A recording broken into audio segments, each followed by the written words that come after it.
নমস্কার, আমি গান্ধীবাদী সামাজিক কার্যকর্তা নিরপেক্ষভাবে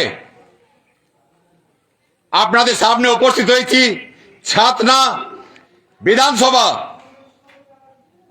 নির্বাচন ক্ষেত্রের আড়রা গ্রাম পঞ্চায়েত এরিয়াতে জনজাগরণ করার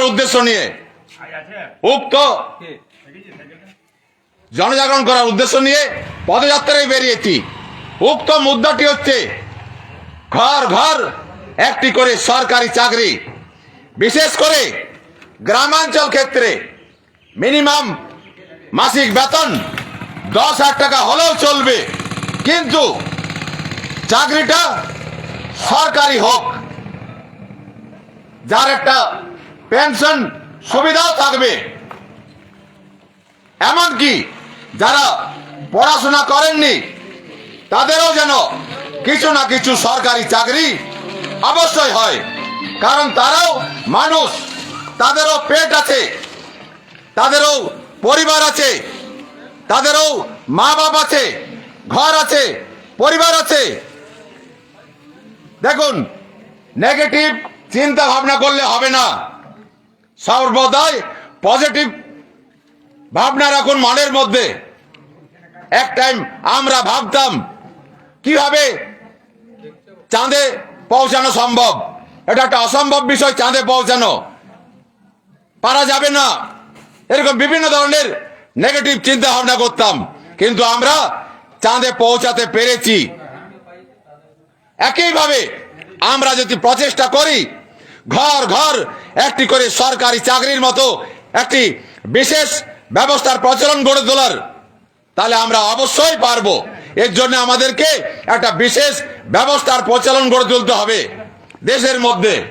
এই ঘর ঘর সরকারি চাকরি বিষয়টি আমাদের দেশ ভারতবর্ষের তথা আমাদের রাজ্য পশ্চিমবঙ্গের আম জনগণ অর্থাৎ কমন ম্যান অর্থাৎ সাধারণ মানুষের একটি বহু আকাঙ্ক্ষিত রাষ্ট্রীয় মুদ্রা। আপনারা ধৈর্য রাখুন, আপনারা বিশ্বাস রাখুন, কারণ আপনাদের বিশ্বাসেই সব কিছু পাওয়া যাবে। আমাদের ঘরে ঘরে যদি সরকারি চাকরি হয় তাহলে দেশের ওই বড় বড় ধনবান পুঁজিপতিদের কোনো লাভ নেই। আমরা যত কষ্টে থাকবো ততই ওদের লাভ। তাই দেশের ওই ধনবান পুঁজিপতিরা এই ঘরে ঘরে সরকারি চাকরির বিরুদ্ধে আমাদের লড়াইটা, ওরা চাইছে বেসরকারিকরণ নীতি, অর্থাৎ ওরা আমাদেরকে কোম্পানির চাকরি দিতে চায়। দেশের সমস্ত সরকারি সম্পত্তিগুলো ওরা নিজেদের নামে করে নিতে চায়, যেমন ভাবে ছিল ওই দাস প্রথার যুগে, ওই জমিদারি প্রথার যুগে, ঠিক একইভাবে ওরা দেশের মধ্যে ওই প্রথাগুলোকে ফিরিয়ে নিয়ে আসতে চায়, যার নতুন নাম দিয়েছেন বেসরকারিকরণ নীতি। পরিত্যাগ করুন ওই বেসরকারিকরণ নীতিটাকে। আসুন আমরা আমাদের সন্তানদের স্বার্থে, আমরা দেশের আম জনগণ সাধারণ মানুষ নিজেদের সন্তানদের স্বার্থে গড়ে তুলি ঘর ঘর একটি করে সরকারি চাকরি।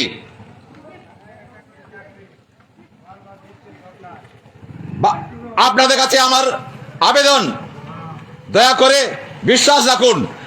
এই উক্ত আন্দোলনটি আমাদের রাজ্য পশ্চিমবঙ্গের মধ্যে আজ 1 বছরের বেশি সময় হয়ে গেল চালানো হচ্ছে।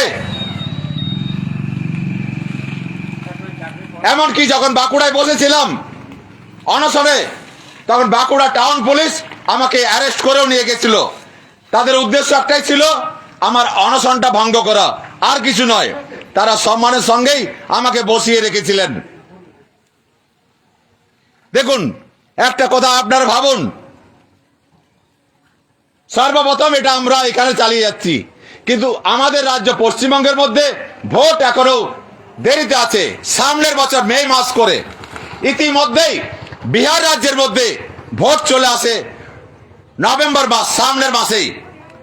ওখানকার রাষ্ট্রীয় জনতা দল নামে একটা পার্টি, তাদের মুখিয়া তেজস্বী যাদব তিনি আমাদের এই উক্ত আন্দোলনটিকে বিহার রাজ্যের মধ্যে সম্মান দিয়েছেন, স্বীকৃতি দিয়েছেন। তিনি এই উক্ত মুদ্রাটি ঘর ঘর সরকারি চাকরির বিষয়টি তাদের যে ভোট ঘোষণাপত্র, বিহার রাজ্যের বিধানসভা ভোট ঘোষণাপত্র 2025-এর, তাতে তারা মুখ্য মুদ্রারূপে স্থান দিয়েছেন। তারা বলছেন তারা যদি সরকারে আসেন তাহলে 20 দিনের মাথায় তারা একটা বিশেষ ব্যবস্থার প্রচলন করবে বিহার রাজ্যের মধ্যে। আপনারা বিশ্বাস রাখুন, ধৈর্য ধরুন, আমাদের রাজ্যেও এই ধরনের একটা ঘটনা অবশ্যই ঘটবে, সুফল আসবে। ঘটনা মানে খারাপ নয়, এটা আশীর্বাদ রূপে আসবে। বিশ্বাস রাখুন নিজের দেশের প্রতি, নিজের রাজ্যের প্রতি। ধন্যবাদ। আমি সামাজিক কার্যকর্তা শ্রীমান অশ্বিনী কুমার সিংহ।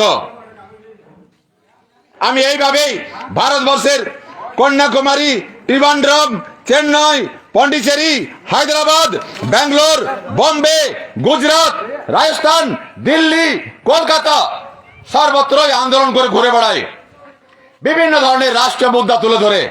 এমনকি আমি বর্ণপ্রথার বিরুদ্ধে লড়াই করেছি, জাতিপ্রথার বিরুদ্ধে লড়াই করেছি, ভেদভাবপূর্ণ সরকারি শিক্ষা ব্যবস্থার বিরুদ্ধেও লড়াই করেছি। এমন ধরনের বিভিন্ন রাষ্ট্রীয় মুদ্রা তুলে ধরে আন্দোলন করেছি। এই মুহূর্তে আমার আন্দোলনের মুদ্রা হচ্ছে ঘর ঘর একটি করে সরকারি চাকরি। ধন্যবাদ।